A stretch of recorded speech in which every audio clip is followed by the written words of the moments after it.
In this video, we will discuss the Week 3 Lab 1 for IT 140.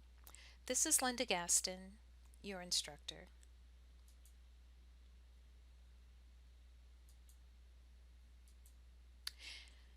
The contents of this video include a review of the 5.26 Project 1 assignment and also important concepts that you need to know to complete Project 1. Let's talk a bit about the assignment. First, you will need to generate a random number. If you don't know what random numbers are, you might take a bit of time to review them, but simply, they're numbers that are generated in a random fashion, similarly to the way lottery numbers are generated. We often use tools to help us to just select a number within a certain range.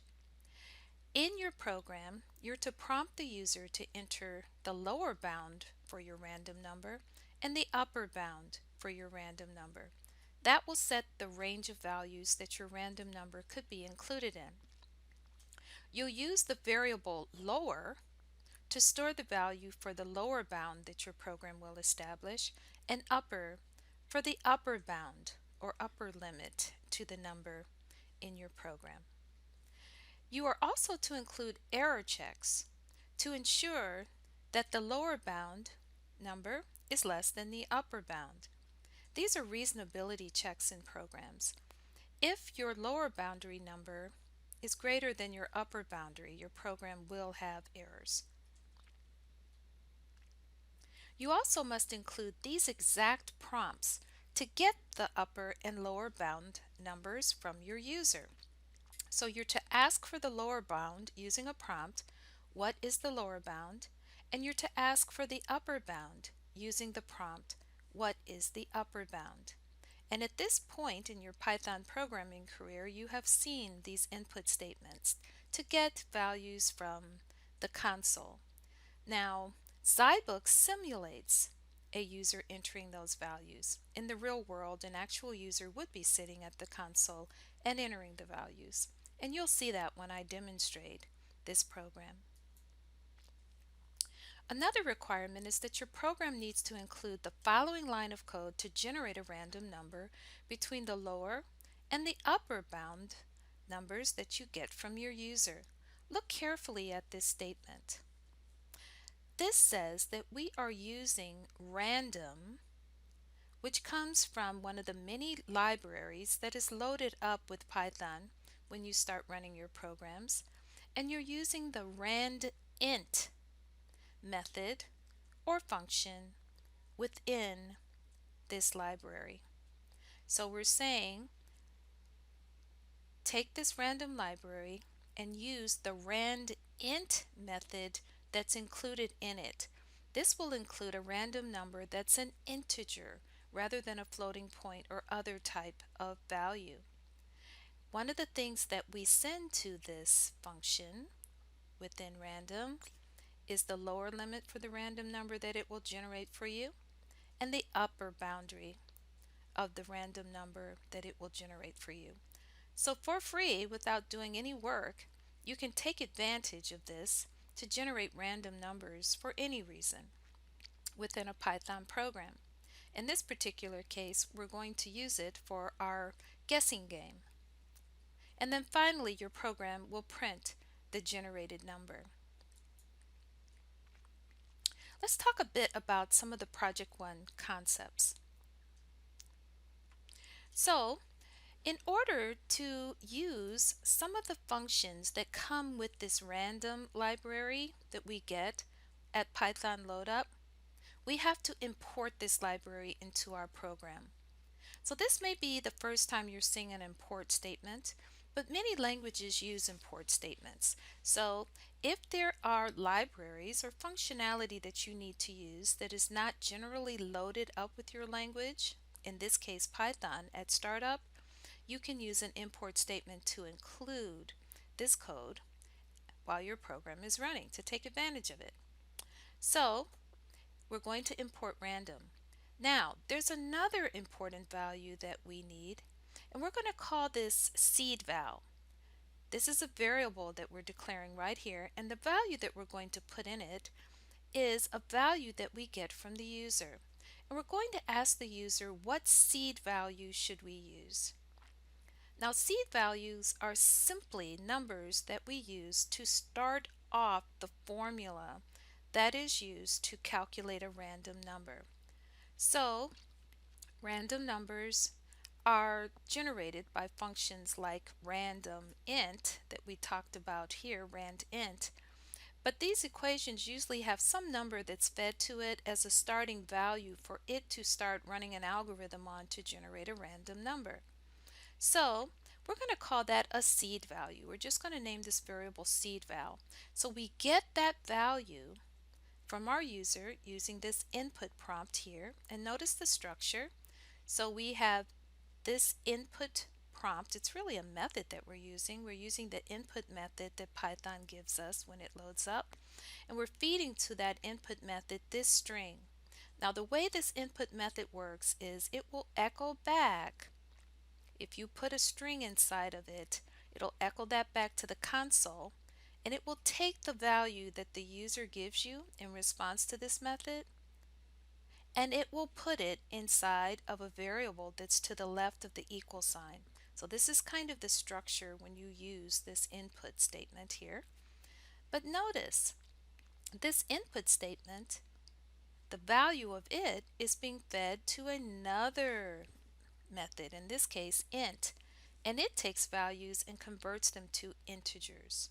And we want our random number to be in an integer format, so we're going to capture the value using this input method here, this prompt here, and then this value will go to this integer method. It'll be converted to an integer, and the final result of that will go in this variable. So I like to tell students to think inside out. So this is done first, this input statement is executed, then it is fed to this integer method, and then its result goes to the seed value variable. Finally, we're going to take this seed value variable and we're going to feed it to the seed method within this random library that we imported.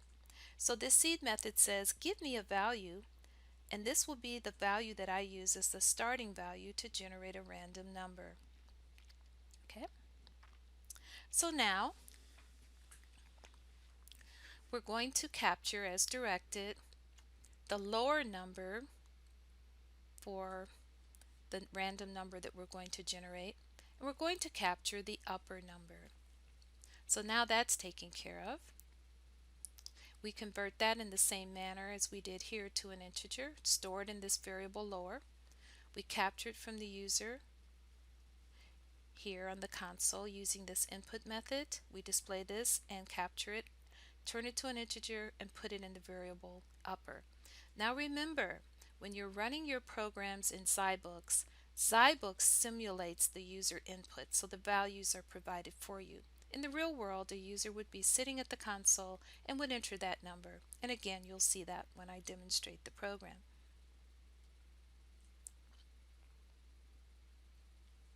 So, to generate the random number as required, you're going to use this random.randint method.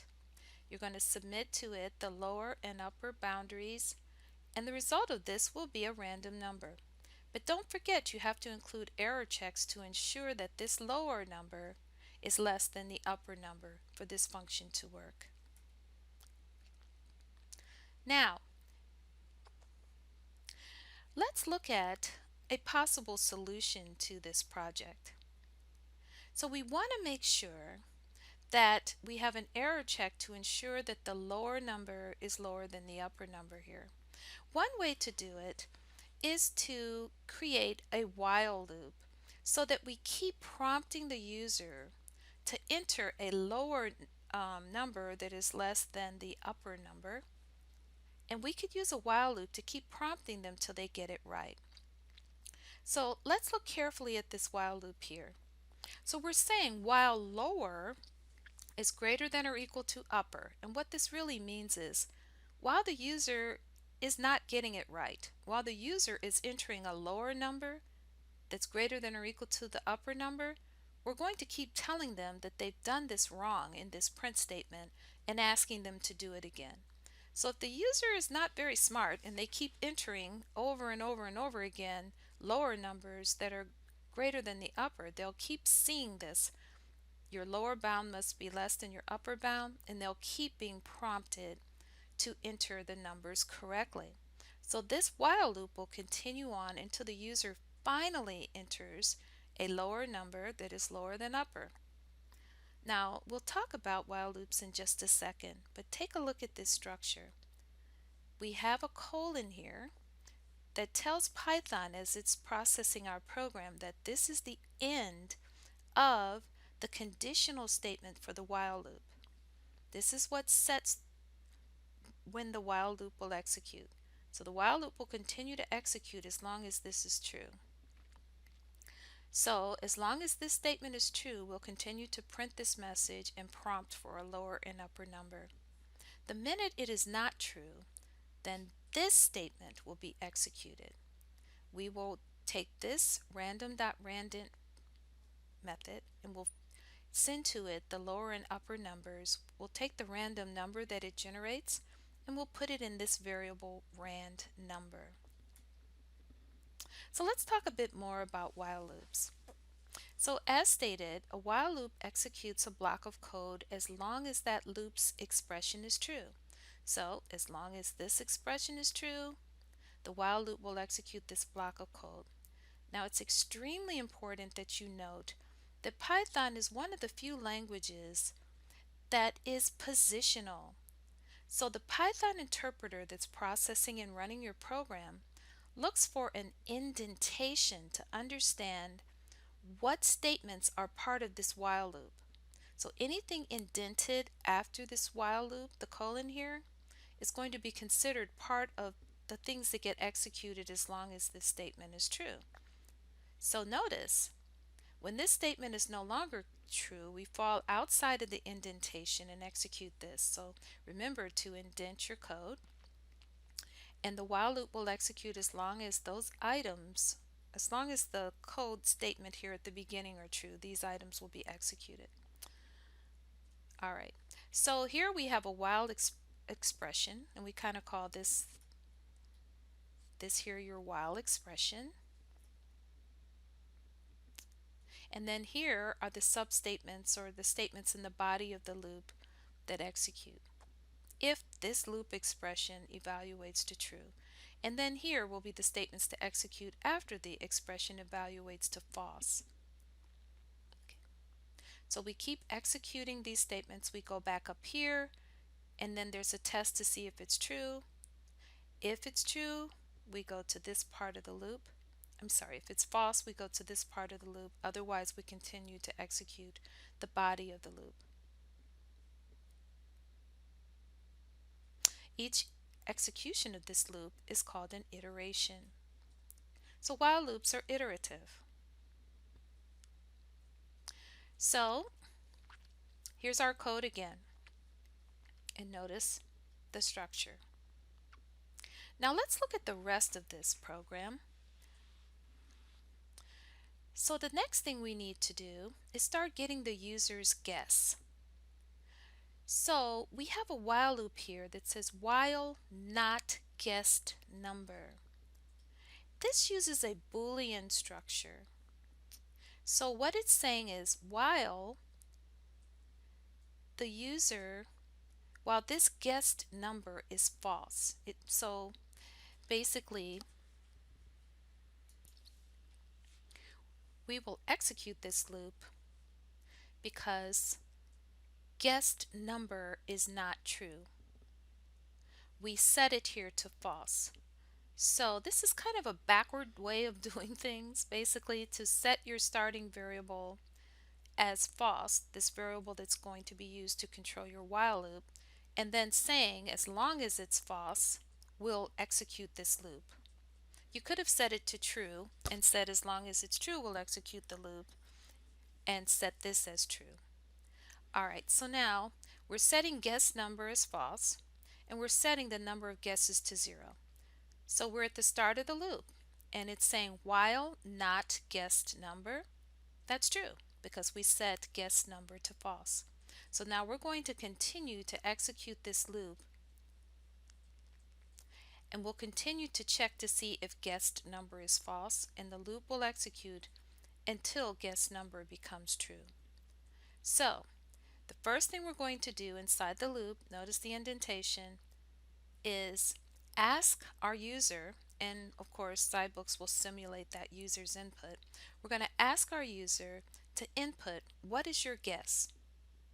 We could have said, what number do you guess? But we're just saying here, what is your guess? We're taking that input, turning it to an integer, and putting in this variable guess. And then we're going to ask a question. While this variable is less than our lower number or greater than our upper number, that's telling us it's not within the boundaries of our actual number. If we set our lower number to 2 and our upper number to 10, this will be while guess is less than 2 or greater than 10. It's not in the range that we selected for our random number.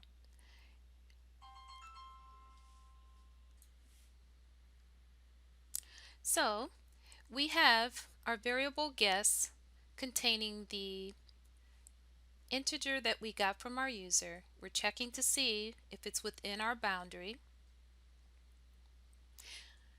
If it's not, we'll print to the console the guess must be between the lower and upper bounds. And then we ask the user to enter another number because their number they entered here is not correct. Then we ask a question. Well, before we ask the question, we're going to keep making sure that the user has entered a number that's not lower or greater than our lower and upper boundaries. Once the user does enter a number that's correctly within range, this loop will continue until they do. Then we're going to ask another question. We're going to ask if that guess is equal to the random number. Now notice the difference between this double equal sign and this single equal sign. When we have a single equal sign, that means assignment. That means take this value and assign it to this variable. When we have the double equal sign, that means comparison. So we ask if their guess is equal to the random number. If it is, then we change guessed number to true. Notice this while loop will continue as long as guessed number is false. But when we change it to true, we fall out of this loop and we get to the statement that says print, you've got it. So we ask if guess equals random number. If it's true, we don't need the else if, and we don't need the else. And then we finally print, you've got it. If the guess does not equal to random number, we're going to check and see if the guess is greater than the random number. If it is, we print nope, too high. Otherwise, if it's not too high, then it must be too low. We'll ask if this means the guess is less than the random number, and we print nope, too low. And we continue going to this structure until we finally get to the point where the user does enter a number that equals the random number.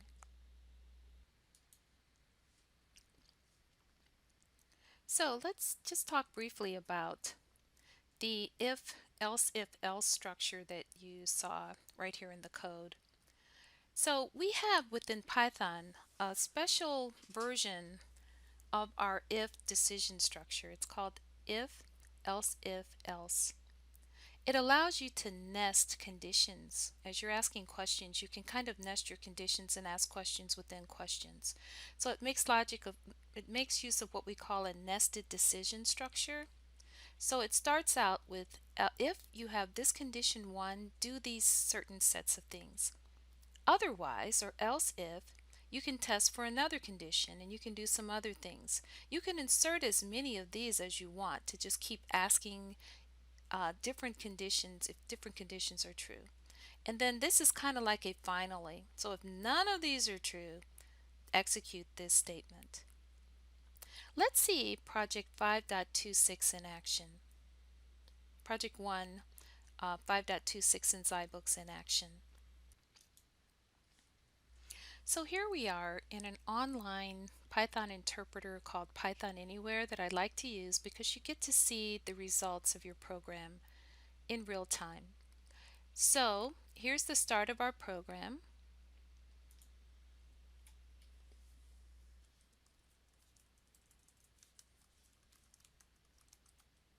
We need to import random so we can take advantage of the functions here. And here's the rest of our code. So let's run our program.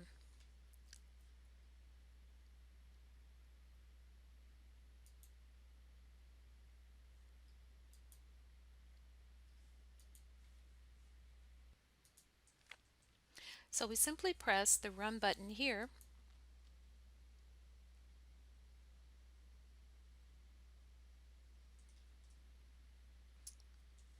and we have a little error to fix. Let's see what happened. Can you find the error? I forgot to enter the command to declare the value of seed val. So now let's run our program again. And it executes right here, and it asks the question, what is the upper bound? What seed value should be used? So let's say that we'll start our random number calculation with a starting value of 10.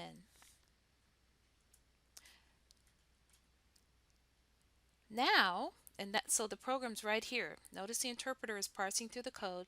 Now it will ask us the lower bound for our range. Let's say 2. Then it's going to ask us the upper bound for our random number range, and let's say 20. So we kind of start the random number calculation, it's 10, but our number that it ultimately ends up with should be between 2 and 20. So we're going to enter 20 here, and it's going to start asking us our guess. So let's say that we want to test out this logic here, that it's going to force us to enter a lower bound that's less than our upper bound. Well, we'll test that in a minute. I guess we should have tested that at the beginning. So now it's saying, what is your guess? So let's say we guess that our number is 13. That's too low. So that tells us we need to go higher. Let's say we guess that our number is 15. Still too low.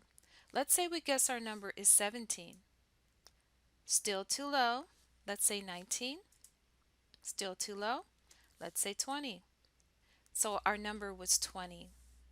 Let's run this program again and test this logic here, that the lower bound must be less than the upper bound. So we're going to run our program again.